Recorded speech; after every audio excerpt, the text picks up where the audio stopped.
of all, the question that I was planning to start with is that probably some of you would ask, what is Bouphonia, before we start doing anything else? And that is sacrificial slaying of an ox during a festival to Zeus, the protector of the city, that is Polieus, in the city of Athens, in ancient Athens, obviously.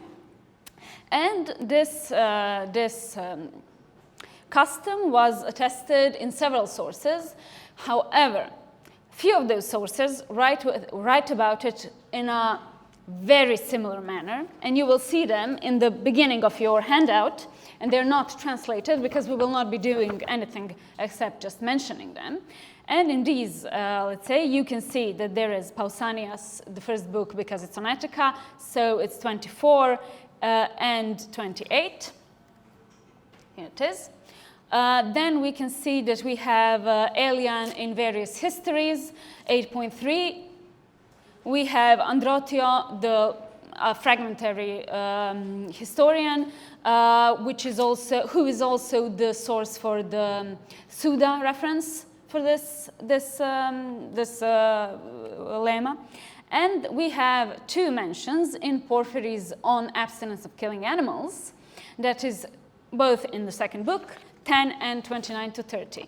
As you will see, next we will have to deal with these two. Actually, we will not at all deal with the first one, and we will pay attention to the second reference to this custom. As you can see in your handout, you have first a little paragraph, that is the abstinence 2.10, and then the longer one, which spans across all of these pages. And it's given in English as well, so you can read it whenever you have time and if you're interested. We will not be going through the text together. We will be going through some points, but not through the entire text.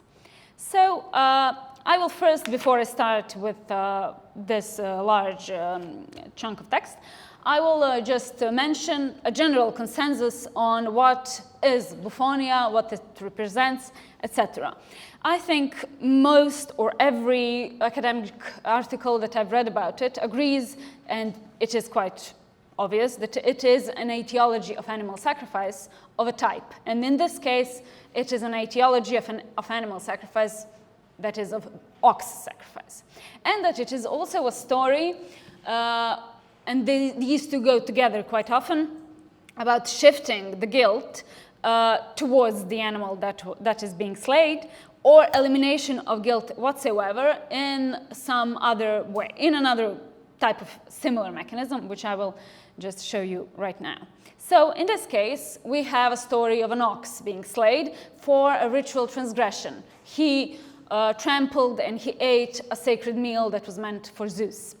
In the other case that we have the similar story in the Abstinentia, On Abstinence from Animal Food, we have a story about a goat that was killed as well for the first time as punishment for her eating a sacred vine. And in the same work, we have a reference to a pig which was accidentally killed, but since Apollo, they asked Apollo what to do with that. And since Apollo said that it was just fine, no big deal, they continued to sacrifice. So that is usually what these aetiologies and shiftings of guilt look like when we talk about Greek texts. There is also another one that I cannot remember fully, but it is all about a lamb that was being slaughtered, but Apollo gave its permission to slaughter any animal that would give a physical sign of approval. So if it bows its head, then it agrees to be sacrificed. So you know many stories of throwing oats at animals before sacrifice. It might, so yes, you can see them from that angle as well. But when it comes to our story, when we deal only with the ox, we have a very, very large text, usually divided in 3 phases, which we can further divide, I think, in another 6 phases. We will not be dealing with the 6th one. So in the first phase, I will go briefly through the text because there is no reason for you to read it really fast right now. In the first phase, there is an Athenian metic, that is a foreigner who lives in Attica, preparing a feast for Zeus, a sacrificial gift of barley and the barley cake for Zeus Polieus. All of a sudden, an ox comes in, eats half of it, tramples the other half. Seeing that, the metic kills it with an axe that was sharpened nearby.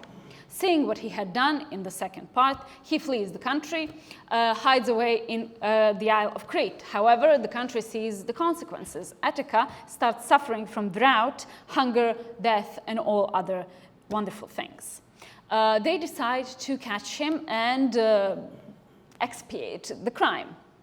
So in the third part, they do catch him. They find him in the Isle of Crete, where he devises a little plan that we will go into, how to involve the entire community in the ox slaughtering venture and rid essentially all of them from guilt. In the fourth part, we will see how this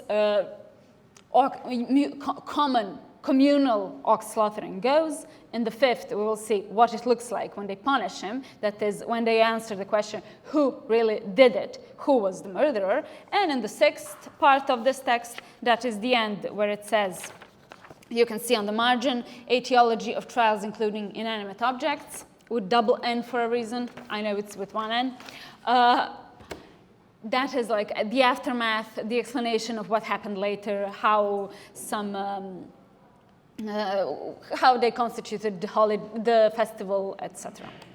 So in this case, we'll go to the first part of our story, and that is who did it. So oh yes, I did not say the most important thing. The most important thing is that throughout all of these points, we will pay attention only to, let's say, a fragment of this whole entire story, because it is really impossible to do it all in one sitting. I think in this case it will be the mechanisms that are here, that are several of them are in here, that are connected to elimination of guilt, expiation, and shifting of guilt from those who actually do the killing, slaying, to either the animal, the community, etc. And the story is essentially like a Russian nesting doll of these mechanisms. You can see one in the other and in the other, and I think even if you look closely, you can see more than some others, more than these we mentioned today. So for the first thing that I saw is that it is very explicitly a foreigner, not an Athenian in any way, who committed the first, let's say, proto-sacrifice.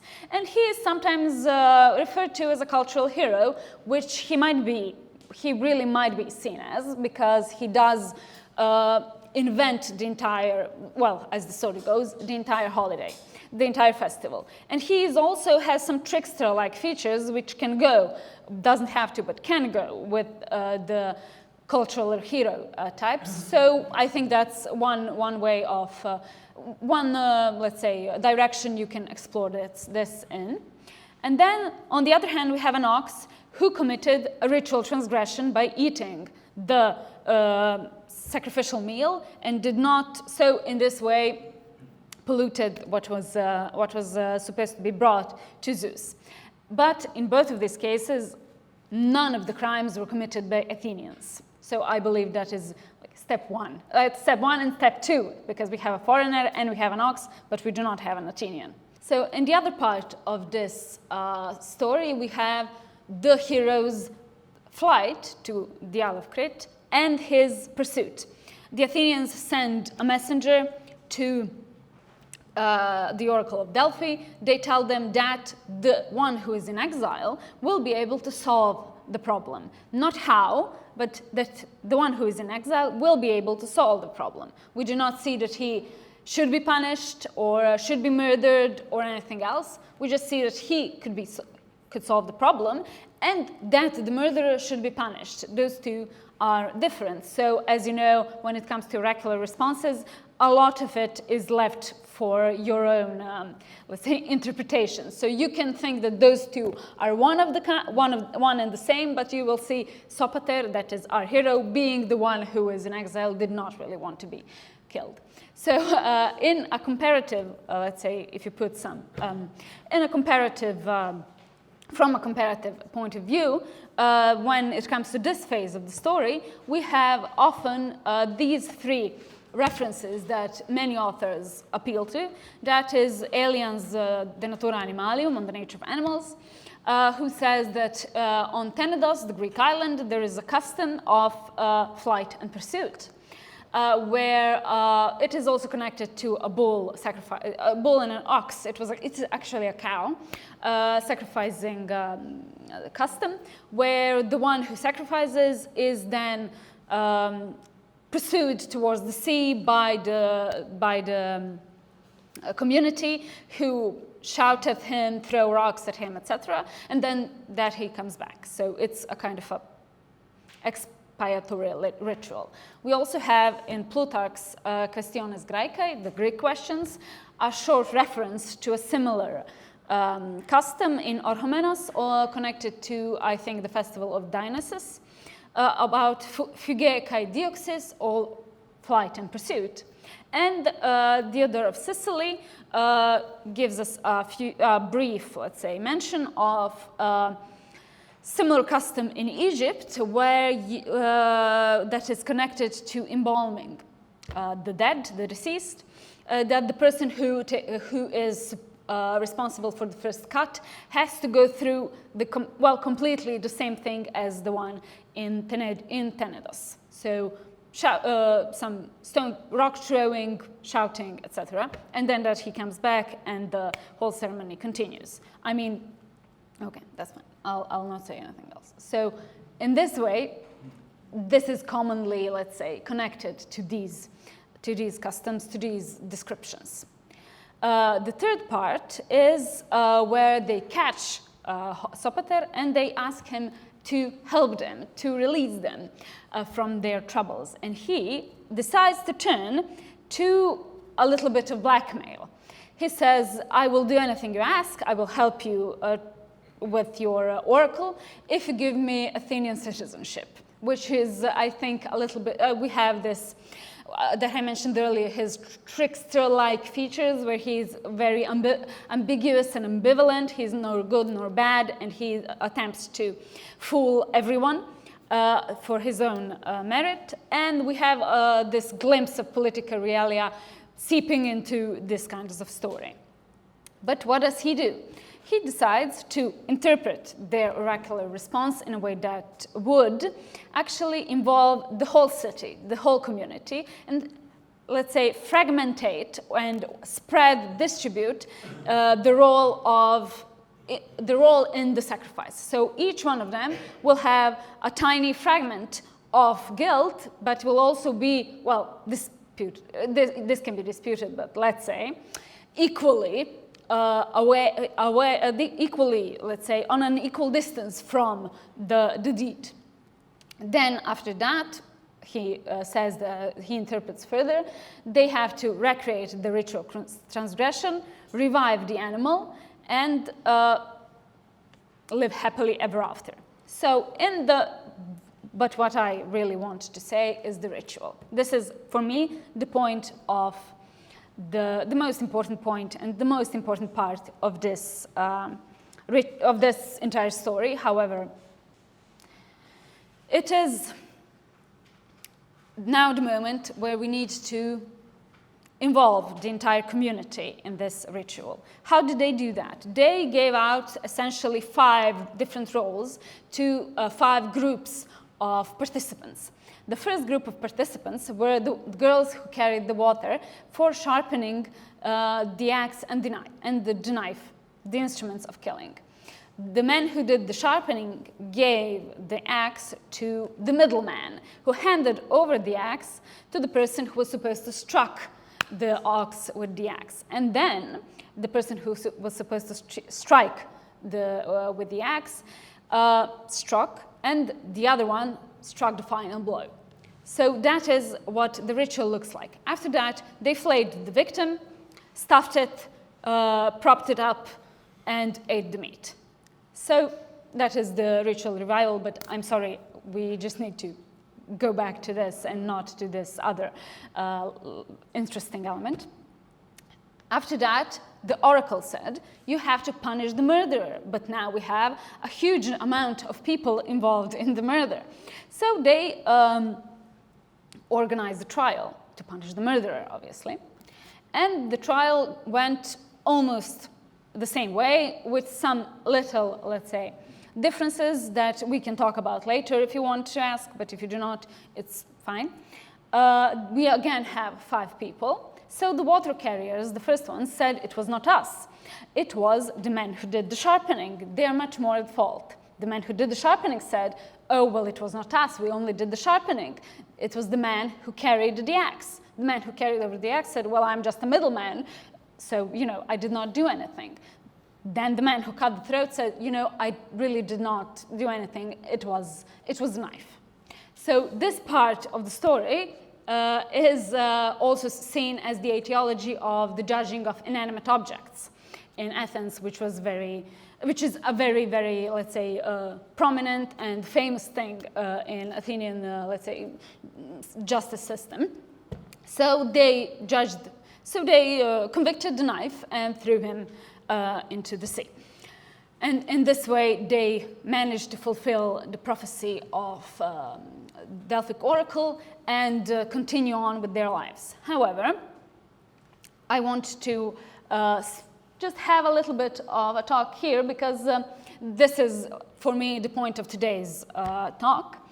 The thing is, this part has been referenced in many, many works, academic works, on this custom or on this, let's say, legend.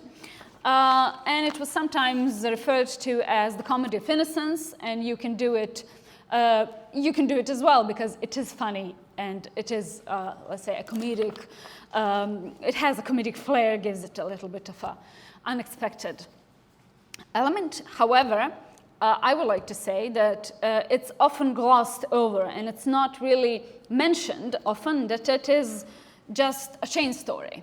This is a chain story with elements that are interlinked and that are dependent on each other. You all know some chain stories, whether the elements are interdependent or not, like the turnip story, where the grandfather and the grandmother could not pull out the turnip, and then the cat, the dog, and whatnot came, and the mouse in the end. Yes, they helped them. So, but in this story, in the turnip story, the elements are not interconnected as an interdependent. They can, sure, by association, but they could have been in a different order or anything else. But in this case, they are dependent by a cause. So each element causes the other one, is a cause for the other one. And in this way, it could be, if we want to mention another example from another culture, it is a school book example of this, is a story of, the Indian story of the wall that fell down, crushed some men. The owner of the wall blamed the masons. The masons blamed the mortar makers. The mortar makers blamed some hunters, I think, who galloped next to their donkeys, spooking the donkeys, gave them a fright, and they ran away without their load. So they did not have enough material to mix the mortar. And then the hunters said it was some women who gave them the eye while they were on their way, and they just did not pay attention. And then what happened.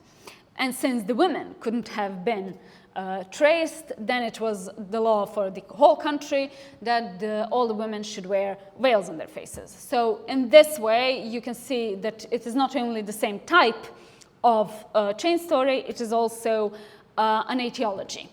So, and that is it, I think. I only just have to say that after this, we have the aftermath of the event, which is, for our present talk, not as important, but I would really invite you to read it on the handout. Thank you.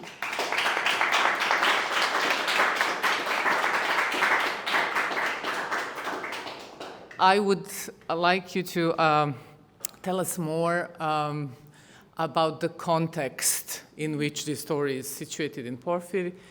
Why is it wrong in the first place, and how it came, through which author it came to him, and why is it wrong in the first place to kill an animal, and why all these explanations. Steps have to be taken. Exactly. Yes. Thank you. Well, this comes from a work that I've mentioned that is On Abstinence from essentially animal food, animals, on eating animals, but it's called in English translation, Killing Animals. And it is in a large part of it is taken from Theophrastos' work On Piety. So this, it is a bit of a discussion, which part was not, why is it like this and not like that, but that is not for us to talk about today.